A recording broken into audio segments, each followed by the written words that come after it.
இன்றைக்கி நம்ம புஷ்வாங்க சேனலில் இடியாப்பம் எப்படி செய்யுதுன்னு பார்த்துருவோம். அதுக்கு நம்ம முதல்ல இட்லி அரிசியை ஒரு 3 மணி நேரம் நல்லா ஊற வைக்கணும். ஊற வச்சு அதை நல்லா தண்ணியாக கொஞ்சம் உப்பு போட்டு அரைச்சி எடுத்து தனியாக எடுத்து வச்சுக்கிறோம். அப்புறம் ஒரு சட்டியை வைக்கிறோம். அதில் கொஞ்சம் நல்லெண்ணெய் ஊற்றுறோம்.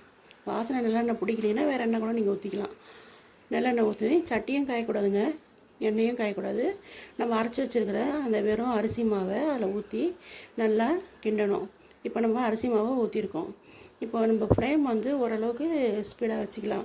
கொஞ்சம் கட்டி ஆகும்போது நம்ம ஃப்ளேம் கம்மி பண்ணணும். இப்போ நம்ம மாவை நல்லா கைவிடாமல் கிண்டிகிட்டே இருக்கிறோம். கிண்டிகிட்டே இருக்கும் பொழுது இந்த மாவு லைட்டாக கட்டியாகும். அந்த கட்டியாகும் போது அடி பிடிக்கும். அப்போ நம்ம ரொம்ப உஷாராக நம்ம அதை கிண்டணும். கிண்டிகிட்டே இருக்கும் பாருங்க. இப்போ கட்டியாகிட்டு மாவு நல்லா கட்டிப்பாக தான் வருது, கொஞ்சம் கொஞ்சமாக திக்காகுது.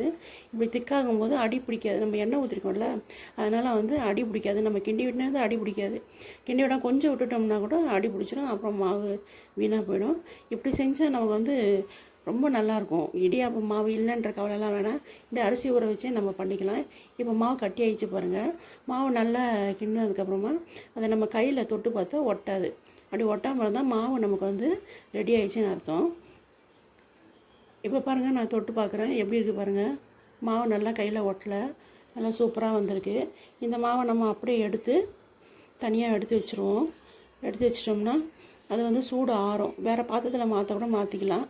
அதுக்கப்புறமா நம்ம அந்த மாவு ஆறுக்கப்புறம் இடியாப்ப உரலாம் இட்டு நம்ம இட்லி செட்டில் தண்ணி கொதிக்க வச்சுட்டு அதிலேயே நம்ம இடியாப்பம் பிழையிறது இருந்துச்சுன்னா உங்களுக்கு இடியாப்ப குடல் இல்லைன்னா முருங்கை குடல்லையே நம்ம பிழிஞ்சிக்கலாம்.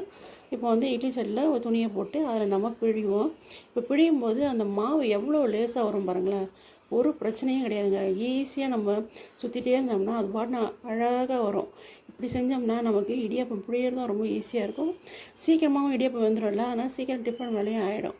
இந்த மாவு நீங்கள் முன்னாலே அரைச்சி வச்சிங்கன்னா ரொம்ப நல்லாயிருக்கும். இப்படி நம்ம சுற்றுறதுக்கு முன்னாடி நம்ம சேனல் நீங்கள் லைக் பண்ணுங்கள், ஷேர் பண்ணுங்கள், கமெண்ட் பண்ணுங்கள், சப்ஸ்கிரைப் பண்ணுங்கள். யார் யாருக்கெல்லாம் இடியாப்பம் பிடிக்குன்றதையும் கமெண்ட் பண்ணுங்கள். நீங்கள் எப்படி செய்வீங்கன்றதையும் சொல்லுங்கள். இடியாப்பம் சுற்றியாச்சு.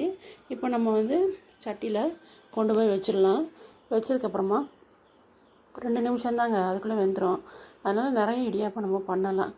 சட்டுன்னு முடிஞ்சிடும் இந்த வேலை நமக்கு. இடியாப்பம் ரெடி ஆயிடுச்சு. இப்போது நம்ம இடியாப்பத்துக்கு குருமா தான் வச்சுருக்கோம். அதாவது ராஜ்மா குருமா வச்சுருக்கோம். இது ஆல்ரெடி ஷார்ட்டில் நான் போட்டிருக்கேன். நீங்களும் இப்படி சமைச்சு பார்த்து சாப்பிட்டு சொல்லுங்கள் எப்படி இருக்குன்னு. நம்ம சேனலை நீங்கள் சப்ஸ்கிரைப் பண்ணுங்கள். Thank you friends.